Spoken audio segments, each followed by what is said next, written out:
지난 시간에는 사우디아라비아의 국부펀드 PIF의 투자의 방향성에 대해 말씀드렸죠. 놓치신 분들은 팝업창을 참고해 주시기 바랍니다. 오늘은 PIF가 구체적으로 어디에 투자했는지에 대해 말씀드리도록 하겠습니다. PIF는 국부펀드입니다. 단순히 수익성만 쫓을 뿐만 아니라 사우디의 국가이익과 사실상 사우디아라비아의 최고 실권자 빈살만 왕세자의 관심사에 따라 투자를 하고 있습니다. PIF의 투자 포트폴리오를 이해하기 위해서는 사우디의 비전 2030을 먼저 이해해야 합니다. 사우디 비전 2030이란 무엇인가? 사우디 비전 2030은 지난 2016년 빈살만 왕세자의 주도로 발표한 사우디아라비아의 국정 운영 계획입니다. 언젠가는 현실화될 탈석유 경제에 대비해 제조업과 서비스업 등 각 분야 산업을 육성하고 사회 분위기를 자유롭게 만드는 내용을 담았습니다. 탈석유 경제를 준비하는 건 사실 사우디아라비아뿐만이 아닙니다. 인접한 카타르 또한 유사한 방향성을 담은 카타르 비전 2030이라는 계획을 공표했고 이에 맞게 국가 예산을 집행하고 있으며 두바이도 역시 비전 2040이라는 도시개발 계획을 2021년 발표한 바 있습니다. 다만 언급한 국가들 중 가장 인구나 총 GDP가 큰 국가다 보니 사우디의 비전 2030에 쏠리는 관심이 가장 큰 것도 사실입니다. 비전 2030은 야심찬 국가, 번영하는 경제, 활기찬 사회라는 세 개의 대목표를 기반으로 96개의 세부 액션 플랜이 짜져 있습니다. 구체적인 내용을 서술하기에는 너무 내용이 반대하기에 간단히 요약하자면 각종 규제를 완화하고 사회적 분위기를 자유롭게 만들며 제조업 및 서비스업 그리고 대체 에너지 분야에 막대한 투자를 통해 산업을 육성하겠다는 내용입니다. 이에 따라 PIF는 다음과 같은 산업 분야에 투자를 하고 있습니다. 참고로 아래 내용은 모든 투자 포트폴리오를 포함한 건 아니고 비전 2030에 부합하는 중요한 포트폴리오를 중심으로 정리해 보았습니다. 인프라 투자를 통해 새로운 사우디아라비아를 준비하다. 빈살만 왕세자 하면 떠오르는 단어가 있죠. 네옴시티. 우리에게는 170km의 거울형 쌍둥이 도시, 더 라인과 최소 수백조 원의 나라는 사업비로 잘 알려져 있지만 해당 내용은 PIF가 투자하고 있는 사우디 인프라 투자 중 극히 일부에 불과합니다. 우선 네옴시티 프로젝트는 크게 네 가지로 나뉩니다. 앞서 언급한 더 라인은 장기적으로 1000만 명에 달하는 사람들을 수용할 선형 도시이고요. 이 실현 가능성에 대해 전 세계 관심이 집중되고 있습니다. 이 밖에도 부유식 산업 및 R&D 단지인 옥사군, 2029년 사우디 동계아시안게임이 집중된 관광단지 트로제나, 초호화 관광섬 개발 프로젝트인 신달라 등이 있습니다. 좀 더 자세한 개발과 관련된 내용에 관심이 있다면 첨부 동영상을 참고하시기 바랍니다. PIF가 투자하는 또 다른 대표적인 부동산 개발 프로젝트는 홍해 개발 사업입니다. 홍해는 세계에서 아름다운 바다로 손꼽히죠. 수심도 얕고 산호초도 우거진 데다가 수온이 높아 다이빙하기가 수월합니다. 문제는 이 홍해라는 바다가 사우디아라비아와 수단, 에리트리아, 지부티, 소말리아 등등을 지나간다는 점입니다. 사우디아라비아야 그동안 원리주의 지역인 이슬람, 이른바 와하비즘의 영향으로 해수욕장이 사실상 금지됐었고 수단, 에리트리아, 지부티 등등은 내전이구나 치안이 불안해 관광을 제대로 즐기기 어려운 나라였습니다. 다행히 이집트는 관광업 육성에 진심인 만큼 이집트에 붙은 홍해는 어느 정도 개발이 된 상황입니다. 다학과 샤르멜 셰이크 두 도시는 전 세계 다이버들과 스노클링의 성지로 유명합니다.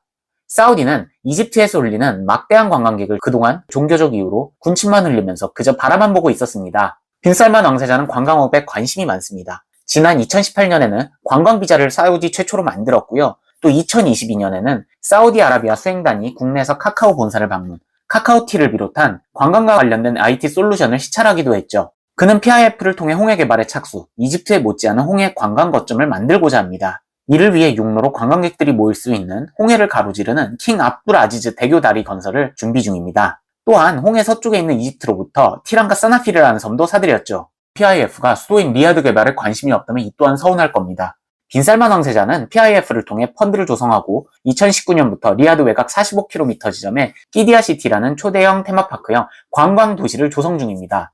사우디아라비아는 그동안 종교적 이유로 많은 즐거움이 금지됐었습니다. 공공장소에서 공연과 노래는 물론이고 심지어 영화 공연조차 2019년까지 허용되지 않았습니다. 바로 이런 경직된 사회 분위기를 부드럽게 하고 빈살만 왕세자의 주된 지지층인 젊은이들의 관심을 모을 수 있도록 끼디아시티를 짓고 있는 거죠. 끼디아시티에는 스포츠시설과 공연장, 미술관, 골프장, 체험형 공원 등 다양한 즐거운 체험시설들이 설치가 됩니다. 우리로 치면 하남스타필드가 도시 규모로 존재한다고 생각하시면 될 것 같습니다.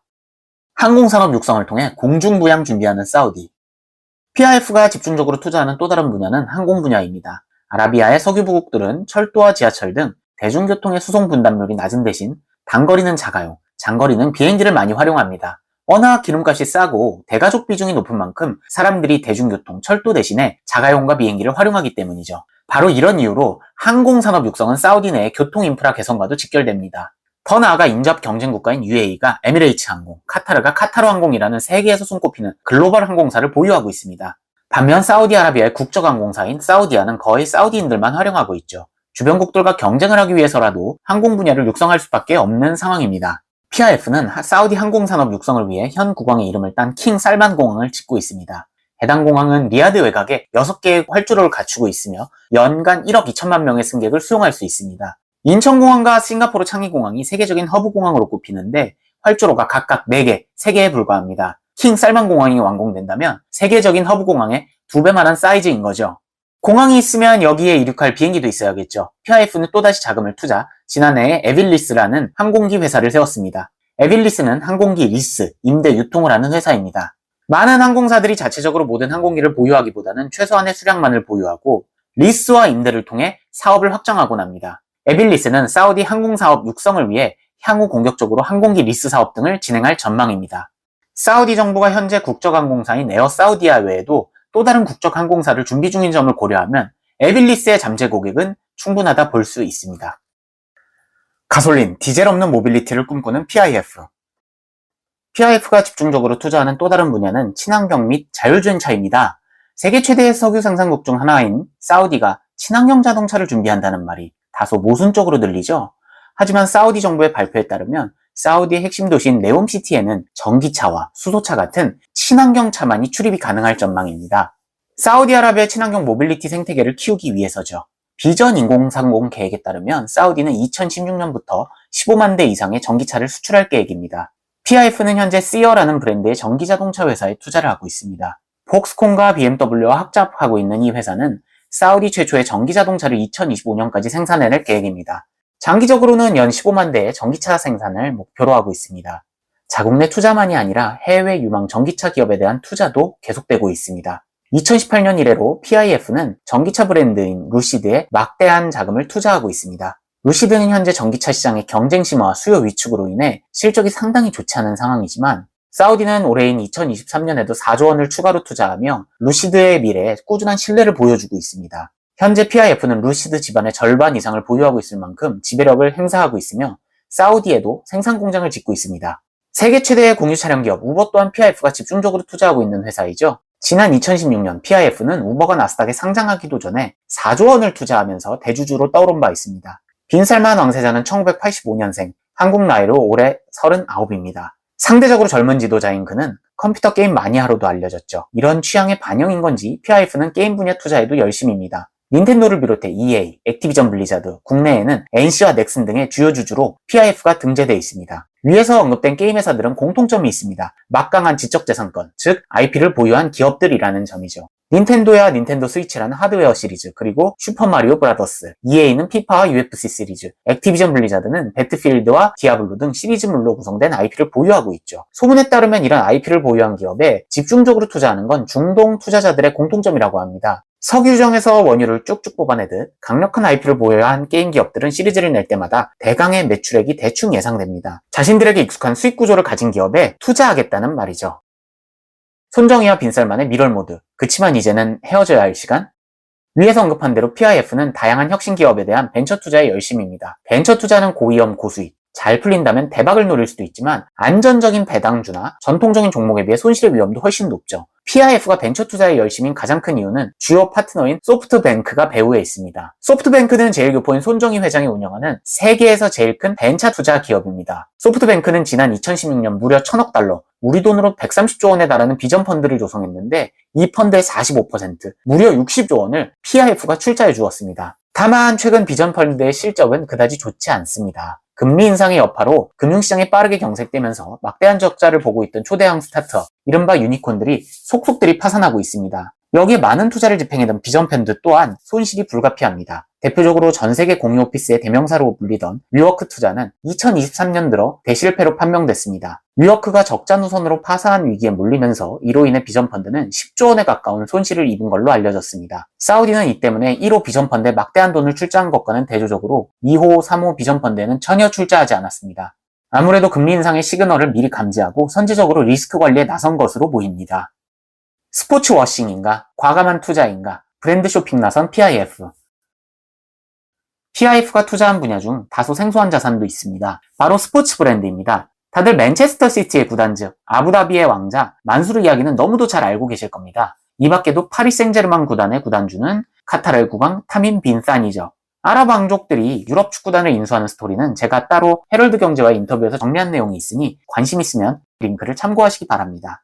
이유와 여러 가지가 있겠지만 유럽 축구구단 인수는 상당히 매력적인 투자 자산입니다. 투자에 수천억 원 내지는 수조 원에 달하는 막대한 돈이 들어가지만 그만큼 중계권이나 굿즈, 투어 수익 등도 높습니다. 막대한 자본을 가진 오로지 소수의 투자자들만이 가능한 투자 자산인 만큼 경영 성공 시 수익의 멀티플, 즉 기대 수익도 큽니다. 2021년 PIF도 유럽 축구단 인수에 뛰어들었습니다. 중상위 구단 뉴캐슬 유나이티드를 인수한 거죠. 뉴캐슬과 비슷한 수준의 성적을 보유하고 있던 맨체스터 시티는 아부다비 왕가가 인수한 이후 막대한 자금 투자를 통해 유럽 최강의 축구구단으로 거듭났습니다. 이에 뉴캐슬 팬들 또한 전반적으로 PIF의 운수에 우호적이었던 걸로 알려졌습니다. 2023년 10월 초 현재 뉴캐슬 유나이티드의 성적은 아직 8위로 못내 아쉽지만 시즌이 긴 만큼 좀 더 기다려 볼만 합니다. 축구를 좋아하는 한국 네티즌들은 아부다비 왕가 소유의 맨체스터 시티와 PIF 소유의 뉴캐슬 유나이티드의 경기를 기름 더비, 아랍 더비라고도 유머러스하게 부르기도 합니다. PIF가 인수한 또 다른 스포츠 브랜드는 세계 3대 골프리그인 PGA입니다. 앞서 PIF가 투자한 신생 골프대회 2020년 출범한 리브 또한 막대한 자금력을 토대로 세계적인 골프 선수들을 끌어당기며 세계 최대 규모 대회로 성장했습니다. 이어서 PIF는 기존의 세계 최대 골프 대회로 꼽히던 PGA를 인수하며 경쟁자가 없는 초대형 대회로 성장해버렸습니다. 더 나아가 리브와 PGA는 6월 합병을 선언하며 전 세계 골프 시장에 충격을 안겨주고 있습니다.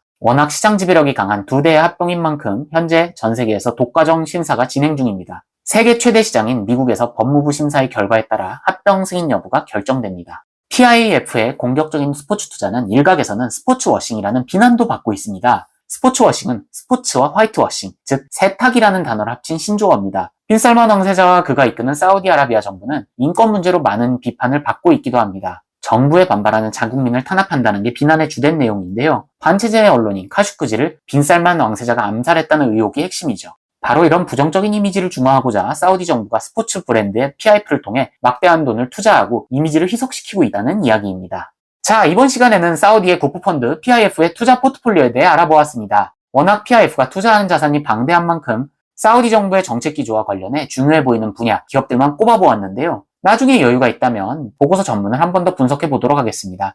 시청해주셔서 감사합니다. 유 작가였습니다.